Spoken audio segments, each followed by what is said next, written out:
Okay, so I'm at first going to explain the Visual Studio file in the ASP.NET Core. The first step is the controller file, in which the first controller file is a allergen request controller. In the key components, it uses the AAPI controller, root API controller to define it's a REST API controller. Then we have used the deficiency injection, which of the application context. Then in the following code, we have explained the validates the request, create a new allergen entity with the statuses. If it is pending, then it will shows the pending. Then saves the database and returns to the messages. The database going to save in a migration part that I'm going to explain afterwards.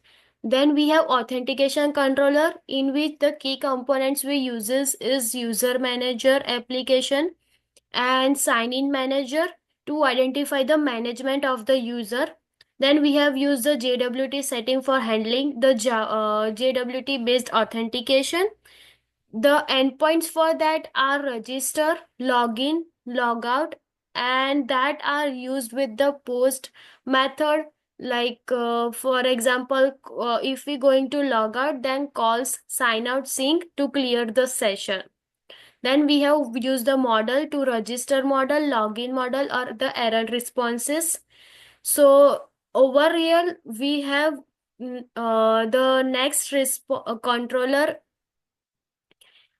is a menu controller, in which the controller manages the menu items that offered by the different restaurants.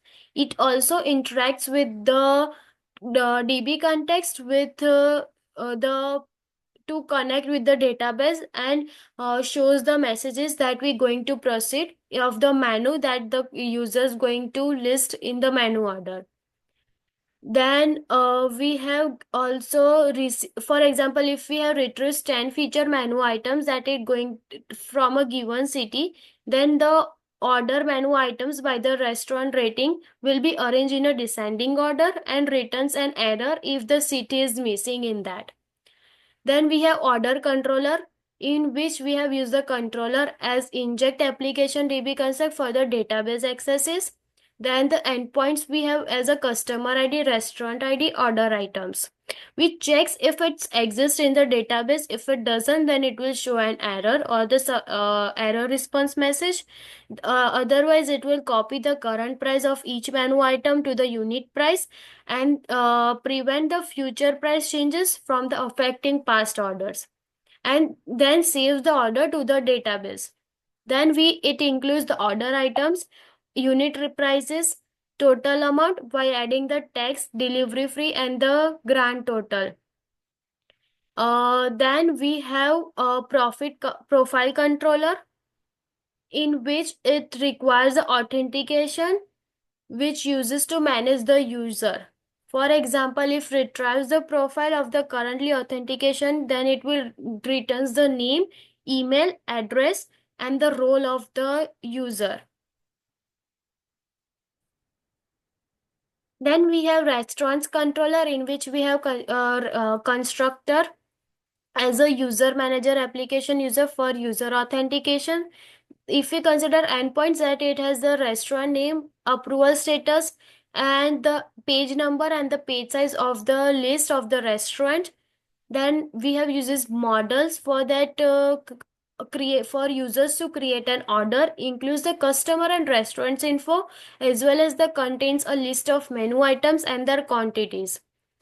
In the following, we have profile response and update model, which defines how user profiles and returned in API responses, as well as defines a data structure for the profile updates. Then we have application DB context, database context, in which class acts as a bridge between the application of the database. It inherits from the identify DB context, which includes the user authentication using API identity.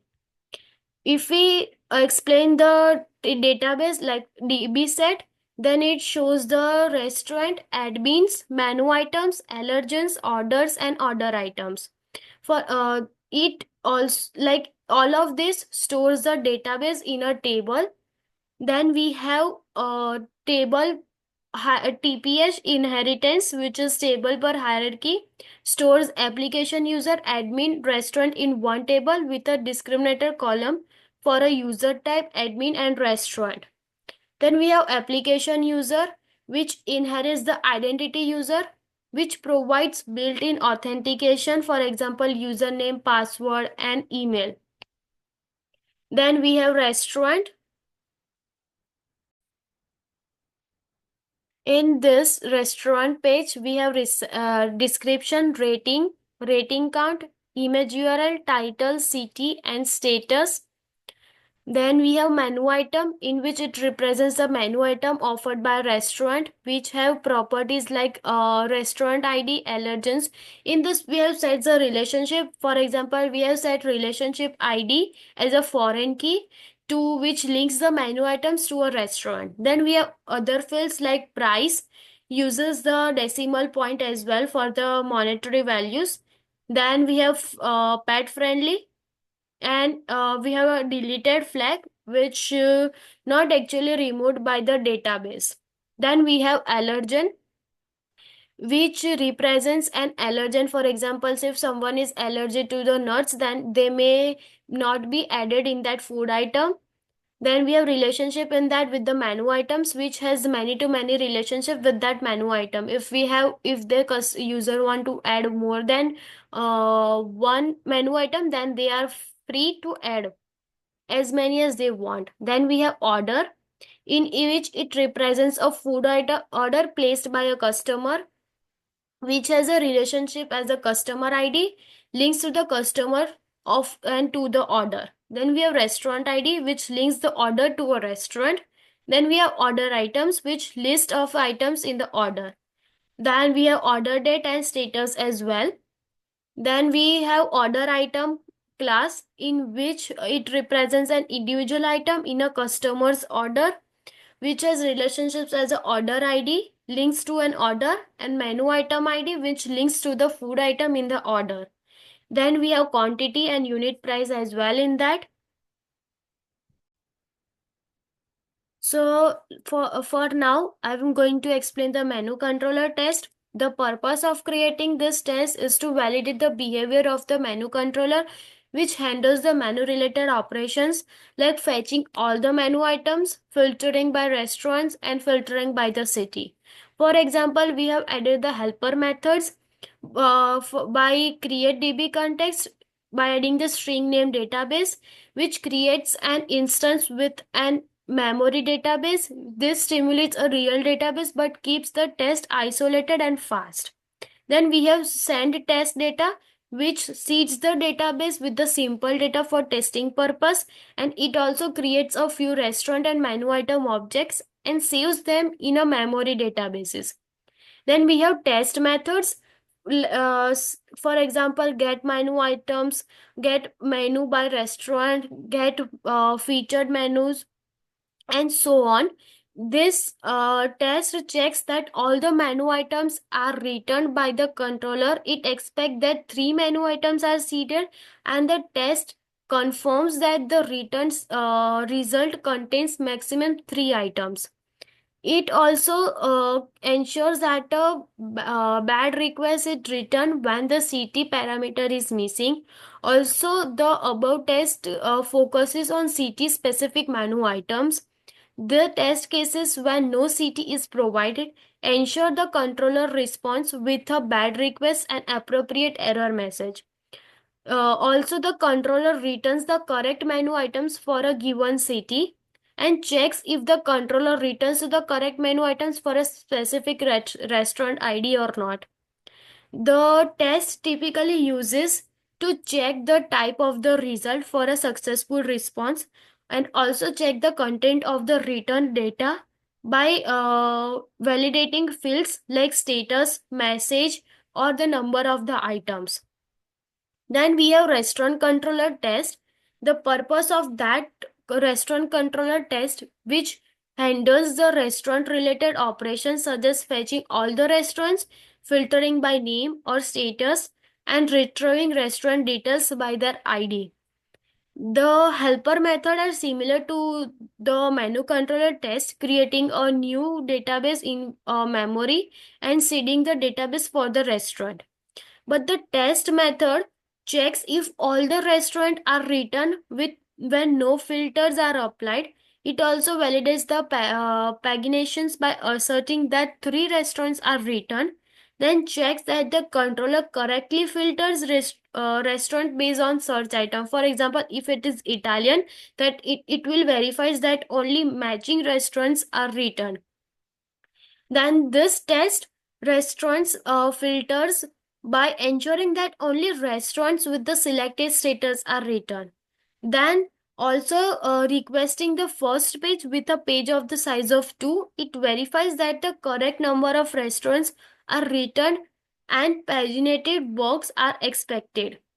Then this test also specific restaurant can be retrieved using its ID. It verifies that the correct restaurant details are written.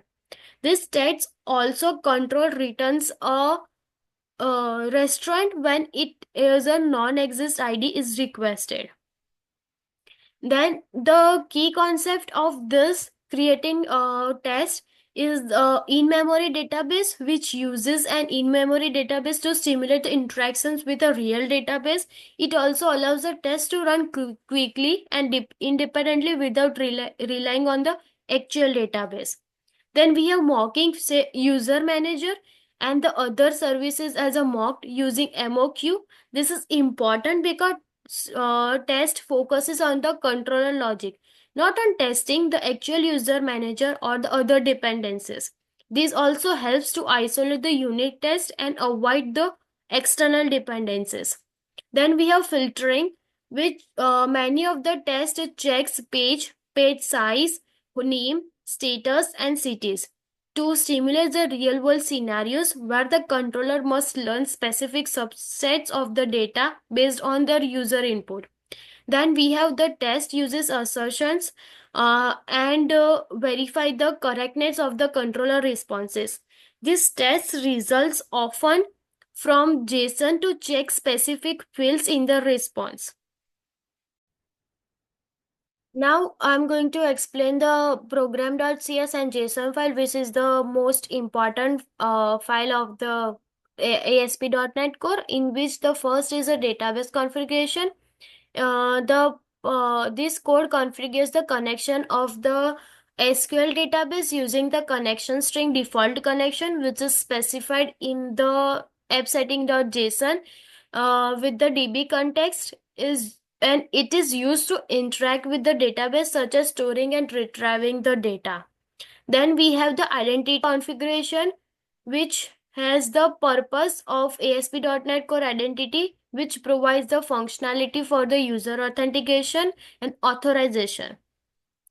Application user is a custom user entity which is used for managing the roles, for example, admin, user, restaurant, and it also connects the identity to the database context and process the user data. Also, we have JWT authentication configuration, in which the section configures the two authentication methods, the cookie authentication and JWT authentication. The cookie authentication is a by default. Cookies are used for the authenticating users, and JSON are used for the API based authentication, especially used for the stateless authentication in the REST APIs. It also configures the validation by checking the issuer who issued the token, audience, and the signature to verify the integrity of the token. Then we have the error handling, seeding roles and the admin user. Seeding roles, like for example, checks the roles of the admin, restaurant, and user which already exists in the database. If it's not, then creates them using the manager advice. Then seeding admin user checks if user exists by looking an email. If not, then creates a new admin user and assign them with the admin role.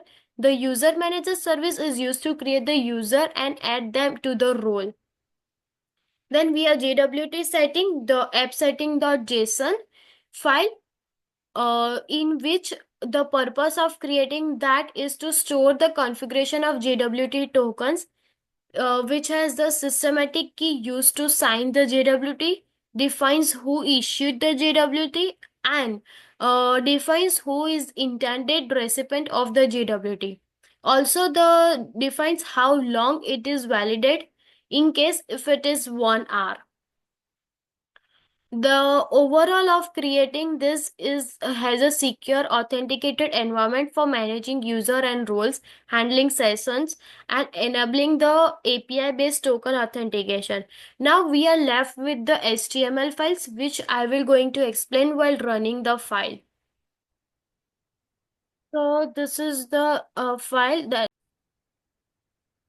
So now I'm going to explain the Flutter app, in which we have first going to explain the theme.dart, in which we have selected the color scheme, which custom the plates for the light and the dark mode with a strong visual identity. Then we have typography, which font applied to all the text with the weights and the colors. Then we have widgets customized with the button, app bar, card, tab bar, input decoration, chip, and so on. Then we have util.dart. In that we have uh, created the pages of a logged in user with the tab filtering, order, status icons, and loading animations, in which we have used the stateful and state setup in is for the loading orders and filter orders is used to all fetch the orders, then filter the subset based on the tab section. Then we have tab bar control, in which there are total 3 tabs, all active and passed, in which the tab controller manages the switching between those tabs. Then we have animation controllers, in which controls animation for showing a floating action button, if any, for creating a new folder later. Then we have init state, which control initialize and go for the changes that the user makes. Then we have FAB, animated for a short delay. Then we have fetch orders, which is called get orders from the API. Then we have tab change handling, called whenever the user switches the tables tabs, updates the visible light using the filter orders. Then we have order filtering logic with the active, past, and the status. Then we have API call, which retrieves the user info and sorts the data, so the newest come first. Then we have date formatting helper. For example, if the customer's orders recently, then it will show with the day and time. Then we have status UI helper with a color background, readable label.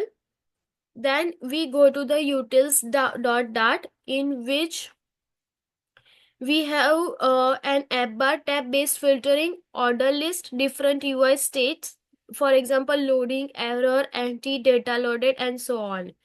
Then this widget build is used for the root of the UI, and it has several things, like it uses for the various purposes.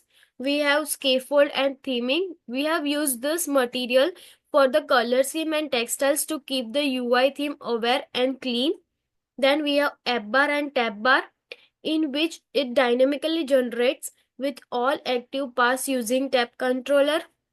Also, it has rounded buttons, color and font change on the selection. Small pad theme icon shows only on selected tabs via build at action. Then we have refresh indicator, in which we can pull to refresh or trigger the fetch orders. Then we can animated switcher transitions between different US states with the error view, empty state, and the list of orders. We have then placeholder loading cards when orders are being fetched, uses the animation limiter, sides animation, and fade in animation for smooth entrance effects. Also creates a realistic looking shimmer and varying sizes. Also displays the error message and try again button refreshes the order. we have build empty state in which different pet animations. We have a custom message like no active users. We have build orders list which uses for to animate each card using the strategy entry with the element animation listener. Then if we go to the next part, we have order status and build order card. Then we have card content in a main row, details button, decoration, recorder dialog, buttons.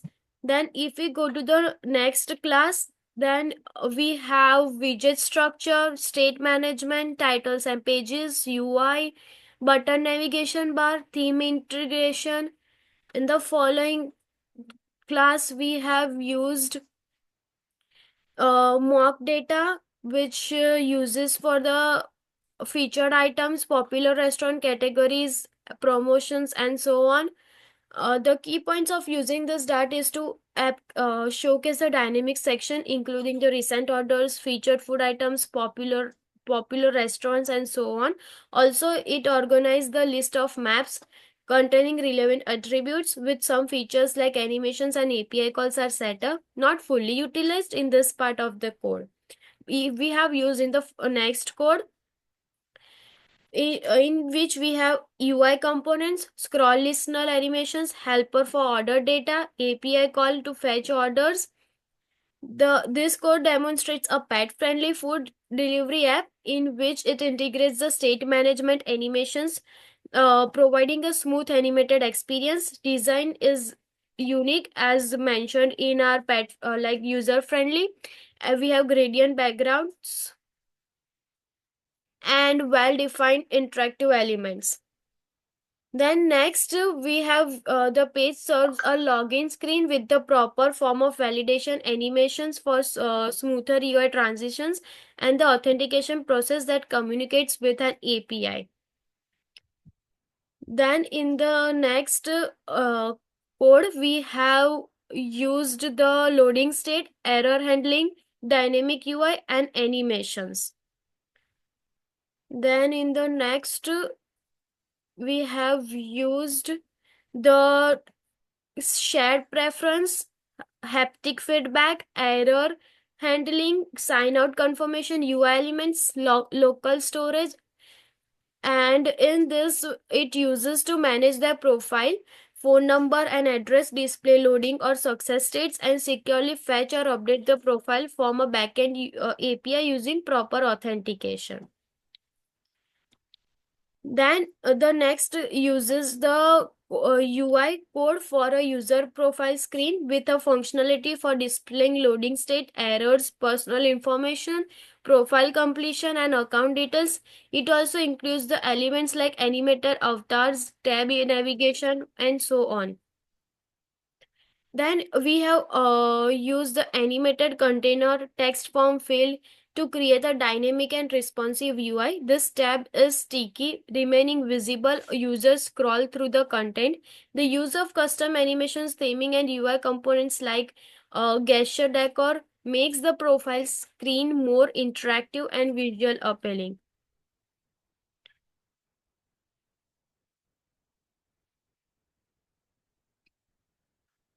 Then to cover up in splash screen class, we have represent the splash screen of the app that appears when the app starts. It extends the stateful widget animations, check authentication status, navigation status if ready, then animation controller UI layout, dispose method, and key points of using this is to app load smoothly, check for the authentication and display an animated splash screen before navigation to the main controller. Then in the next, we have used the login method, registered method, error handling. The key points of this is to shared preference in which we have used to store the retrieve simple data. In error handling, we have to catch the block of the specific exceptions related to the network issues. Then we have HTTP headers in which object is used to define the request headers. We in overall we have used login, registration, and persistent storage for that. Then we move to the services in which we have error handling, query parameters, response data, headers, and error handling. In next, we have used create order method, get token method, dio dependency, and cancel order method. Then we have used the stateful widget and state repend boundary PDF generation. In PDF generation, we have the widget generates and exports the receipt as a PDF. It captures the image of the receipt and in a PDF format. Then we have custom painter and dotted line in which this we have used as a container raw custom paint custom painter theme, and this code builds a neat and functional footer of the receipt integrating the payment info, stylish divider, playful thank you message, and a scanner QR code for verification. Lastly, this overall code enhances handles the display of a list of restaurants with features like infinite scrolling and handling image catching and UI enhancements like shimmer loading and smooth transitions between pages. Now, the Vraj will explain the full code through running the application. चालू कर head.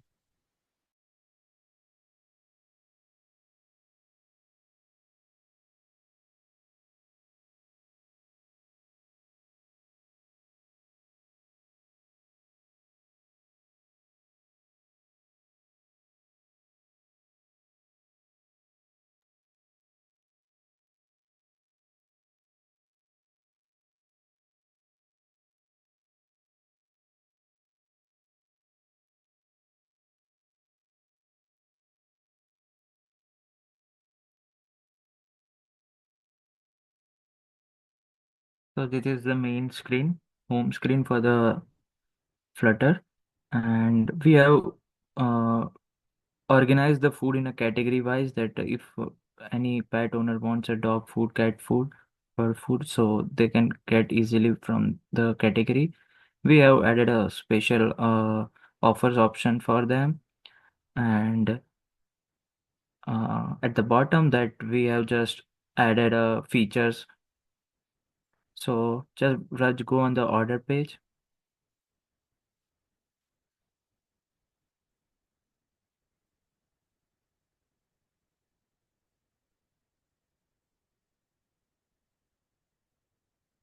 So this was the order page that will show all the orders here. Whenever we click on the active, then it will just show the active orders, and in the past that the user have order or previous orders, so it will show here. It's taking time to load, and this is the restaurant page that just wait. So we have organized the food in a category wise that if anyone's want Italian, Chinese, Mexican, Indian, so they can get easily food preference by here. Just wait for the